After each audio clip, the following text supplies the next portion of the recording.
Oi, seja bem-vindo a mais um dia, mais um estudo do livro da sabedoria. Já começamos rimando para termos um dia abençoado e também com graça, tá? Muito obrigado por você estar aqui presente mais um dia. Eu quero te agradecer, eu já te disse que eu valorizo o teu tempo, porque você está aqui e eu estar aqui com você é nós entregarmos o nosso tempo na primeira hora do nosso dia, às 7h07, para estudarmos sobre aquilo que pode transformar a nossa vida. E nós já entendemos de diversas formas quantos conselhos a sabedoria nos entregou e a gente pode de verdade mudar a nossa realidade, a realidade da nossa família, da nossa casa, das pessoas à nossa volta, do nosso mundo. Então, por que não buscarmos? Então, como eu não valorizaria o teu tempo? Deixa um like, se você não está inscrito no canal, se inscreve e compartilha com no mínimo 3 pessoas para estudarmos e continuarmos aqui o estudo da sabedoria, tá?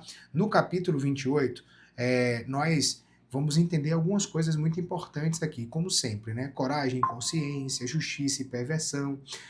Veremos sobre a integridade, sabedoria na prática, sobre um governo justo, temor, mais uma vez, ao Senhor, sobre a riqueza, os enganos da vida, enfim. Primeiro bloco, nós começaremos, né, do versículo 1 ao 5, e antes de tudo, como já fazemos várias vezes, nós vamos ver o título. E olha o que diz pra gente: ditos de sabedoria em antínteses. Ou seja, vamos interpretar ditos de sabedoria de formas onde você vai ver o contrário. Faz isso, e qual o contrário disso é isso. Então, vamos ver aqui, vamos deleitar com essa leitura para entendermos junto aqui o que quer dizer o capítulo 28. Vamos nessa? Já apertou o cinto? Já deixou um like? Partiu. Vamos ter 28, olha que coincidência, inclusive, rapidão. Capítulo 28, 28 versículos. Vamos lá. Bloco primeiro do 1 ao 5. Diz assim: o ímpio foge, mesmo que ninguém o persiga, mas as pessoas honestas são valentes como um leão. E realmente, quando você olhar alguém, mesmo sozinho e com a sensação de como se estivesse perseguido, tem alguma coisa estranha, tem alguma coisa errada. Essa pessoa está devendo alguma coisa de alguma forma. Porque quem está em paz, quem é honesto, vai viver forte como um leão. O leão é majestoso. Ele não se assombra com nada, a menos que seja um barulho, um estampido muito mais alto do que ele está acostumado a ouvir. Então, que possamos, refletir da forma que a gente está andando, está assustado com alguma coisa, e se tiver, por que eu estou assustado?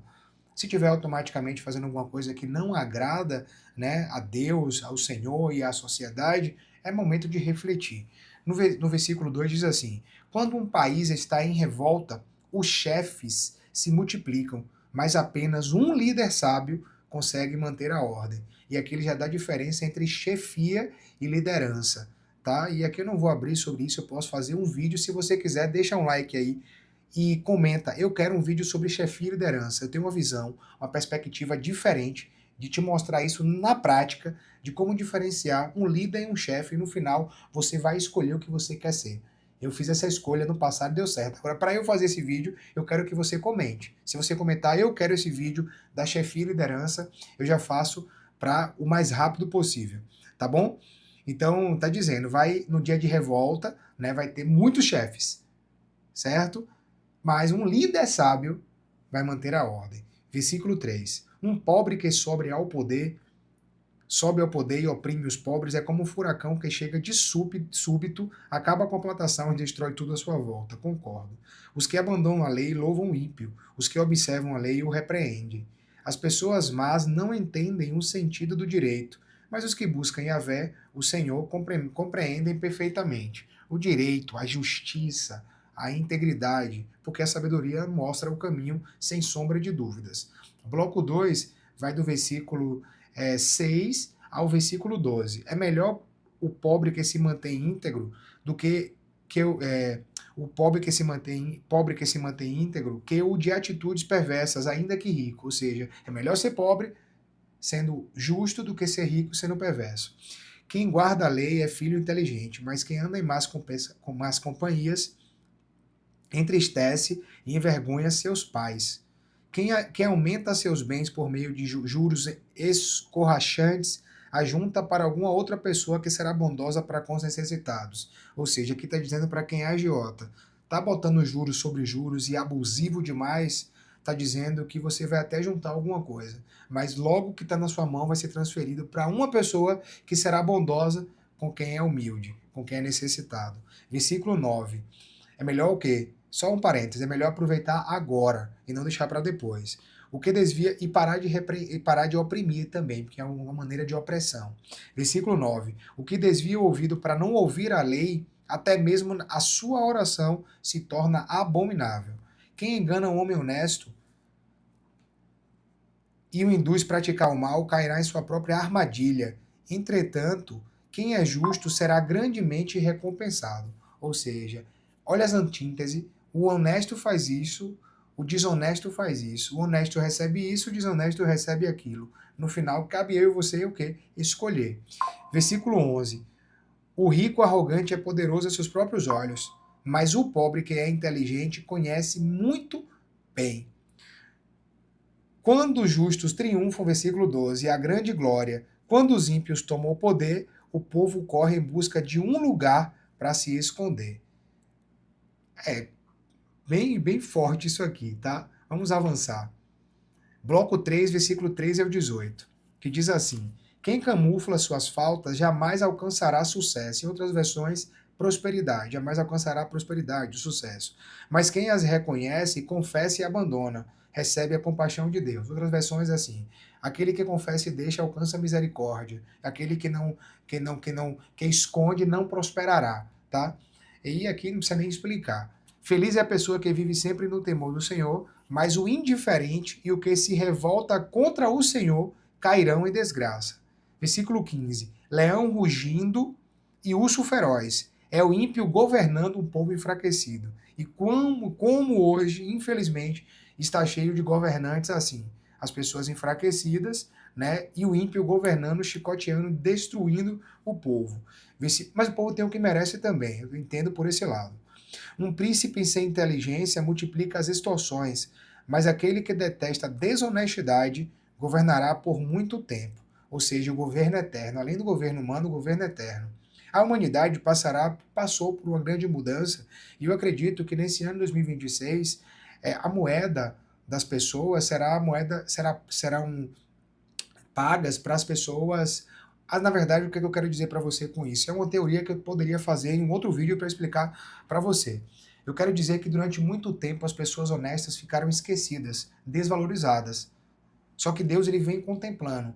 Humanamente falando, sim, muitas pessoas honestas passando maus bocados, sobrevivendo, mas passando dificuldade. Enquanto o ímpio, o sacana, o falso, crescendo e ainda oprimindo essas pessoas. Só que eu acredito, uma forte tese que veio para mim, é que no ano 2026 essas pessoas já serão desprezadas. Quais pessoas serão desprezadas? As que oprimem os honestos. E os honestos serão pagos pela sua honestidade. Esse é o ano dessa grande oportunidade. Ainda bem que está ficando gravado isso aqui. Então, resta e importa para todos nós acreditarmos que continuarmos honestos ainda vale a pena. Pela recompensa, sim, obviamente, e por tudo aquilo que é gerado no momento, pela consciência, pela paz. O rico, o arrogante, é poderoso em seus próprios olhos, mas o pobre, que é inteligente, o conhece muito bem. Verdade. Quando os justos triunfam, a glória. Quando os ímpios têm o poder, o povo corre e busca um lugar para se esconder. Concordo. Quem camufla suas faltas jamais alcançará sucesso. Quem recebe abandona, recebe a compaixão. Eu estava repetindo aqui, mas voltando, versículo 14, foi bom. Feliz é a pessoa que vive sempre no temor do Senhor, mas o indiferente e o que se revolta contra o Senhor cairão em desgraça. O desobediente. Leão fugindo e urso feroz é o ímpio governando um povo enfraquecido. O príncipe sem inteligência multiplica as extorsões, mas aquele que detesta governará por muito tempo. Voltando de novo, mas é bom que está sendo repetido isso. Um homem culpado de assassinato fugirá até a sepultura, que ninguém o proteja.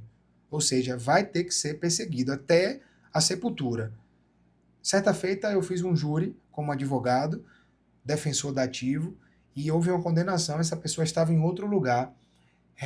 Durante um tempo aí eu percebi a movimentação e essa pessoa foi encontrada, ou seja, houve uma condenação em um estado, em outro estado encontraram essa pessoa e está preso hoje cumprindo pena lá nesse estado. Olha como são as coisas. E o versículo se fez mais uma vez carne. Quem procura caminhar de maneira honesta viverá seguro, mas quem procede com perversidade subitamente encontrará desgraça. Da noite para o dia vem a desgraça. Bloco 4, 19 ao 23.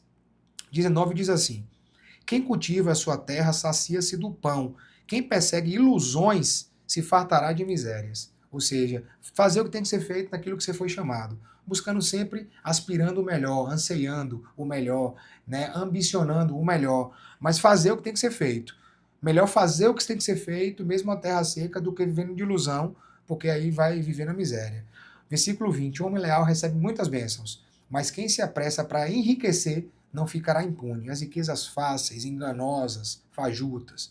Versículo 21, não é justo fazer acepções de pessoas, mas alguns juízes procedem assim por um pouco de dinheiro. Verdade. Vê um pobre e um rico, porque só porque o rico tem dinheiro o tratamento é diferente e melhor, né, para o rico do que para o pobre. Em detrimento do pobre, na verdade. 22. O homem de olho ávido corre atrás da riqueza e não sabe que a necessidade vai cair sobre ele. Ou seja, o olho que só deseja isso, o olho que tem um cifrão, só corre atrás disso. Mas quando vem a necessidade, ele não sabe, né, o que vai cair sobre ele. Quem repreende um homem depois achará favor, mas aquele que o bajula com vãs palavras. Quem repreende um homem depois achará favor, mais do que aquele que o bajula com vãs palavras. Um homem sábio aqui, né, que ficou subentendido. Que um homem sábio que foi repreendido, depois ele vai entender que aquela repreensão trouxe a ele frutos, ele vai recompensar quem repreendeu, né? Mas o bajulador não vai até conseguir um pouquinho, mas não vai ter tanto resultado. Último bloco, do versículo 24 ao 28. 24 diz assim: quem rouba seu pai e sua mãe alega, isso não é errado, é comparsa do destruidor, ou seja, amigo do diabo. Tá? Versículo 25. A pessoa gananciosa provoca contendas o tempo todo, mas quem confia no Senhor prospera em paz. Quem confia em si mesmo é insensato, porém quem caminha de acordo com a sabedoria não corre perigo. Quem dá aos pobres não viverá em necessidade, mas quem esconde seus olhos dos que precisam de ajuda sofrerá maldições. Quando os perversos sobem ao poder, o povo se esconde, mas quando eles encontram a destruição, os justos florescem. Veja que fechamento poderoso. Roubar pai e mãe é amigo da destruição. Uma pessoa gananciosa que para crescer precisa passar por cima de pessoas, né? Ela precisa que uma pessoa perca para que ela ganhe, né? Mas o justo ele vive em paz. Esse não é viver em paz. Quem confia em si mesmo, né, é insensato. Mas quem anda de acordo com a sabedoria não corre perigo. Quem dá aos pobres, quem é gracioso, quem é generoso, ele não vai passar mal algum, né? E ainda diz ao final, quando os perversos sobem ao poder, o povo vai se esconder, não vai falar nada. Mas quando eles encontrarem a destruição, chegou a hora do pagamento divino, as pessoas aparecerão, ou seja, os justos florescerão. E quando eu falo isso, eu tenho uma visão de uma coisa. Mas como aqui eu não posso falar a parte mais espiritual, deixa para depois. Mas nesse ano 2026, muitos governos corruptos, muitas pessoas, muitos governos corruptos serão desmascarados e cairão, e o povo florescerá. O justo não tem florescido ainda com medo da perseguição e da represália. Mas vai chegar o momento que a destruição sobrevirá sobre esses corruptos. E o povo, o justo, vai florescer. Muito obrigado pela tua presença. Eu já valorizo o teu tempo desde o início, desde o primeiro dia e até o último dia e até depois do fim. Estamos juntos. Muito obrigado. Finalizamos mais um capítulo poderoso. Amanhã continuaremos com mais poder, mais motivação para começarmos um dia abençoado, buscando primeiro aquilo que importa, a sabedoria, para termos um dia a partir de agora muito proveitoso e muito poderoso. Amanhã eu te aguardo, já estamos próximo do fim. Estamos juntos. Deus abençoe.